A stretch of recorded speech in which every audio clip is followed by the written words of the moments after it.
सर्दियों की ठिठुरती रात थी। शहर की झुग्गियों में रहने वाली एक माँ और उसका बेटा भूख से बेहाल थे। ठंडी हवाएं झोपड़ी के टूटे छप्पर से अंदर घुस रही थीं और भूख से तड़पता हुआ छोटा रोहित बार बार अपनी माँ से कहता, माँ, पेट में बहुत दर्द हो रहा है, कुछ खाने को दे दो। माँ ने अपनी फटी हुई साड़ी के पल्लू से आंसू पोंछे और कमजोर हाथों से मिट्टी के चूल्हे पर आखिरी बचा हुआ आटा गूंथने लगी।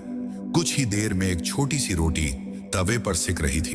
रोटी बनते ही माँ ने उसे टुकड़ों में तोड़ा और अपने बेटे को खाने के लिए दे दिया। रोहित ने झटपट रोटी खा ली और पेट भर जाने के बाद माँ के सीने से लगकर सो गया।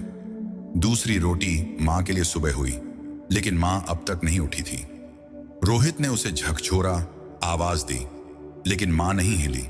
उसकी आंखें खुली थीं, लेकिन उनमें कोई हरकत नहीं थी।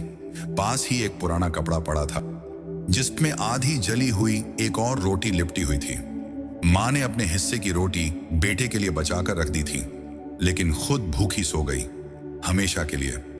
रोहित की चीखें सुनकर पड़ोसी इकट्ठे हो गए, लेकिन माँ अब इस दुनिया से जा चुकी थी। माँ ही वो इंसान होती है जो अपनी आखिरी रोटी भी अपने बच्चे के लिए बचा लेती है। अगर आपकी जिंदगी में माँ है तो उसकी कद्र करो, उसकी छोटी छोटी बातों को अनदेखा मत करो, क्योंकि जिस दिन वो नहीं रहेगी उस दिन उसकी हर बात याद आएगी, मगर तब तक बहुत देर हो चुकी होगी। अगर यह कहानी आपके दिल को छू गई तो इसे उन लोगों तक जरूर पहुंचाएं जो अपनी माँ की अहमियत को भूल चुके हैं।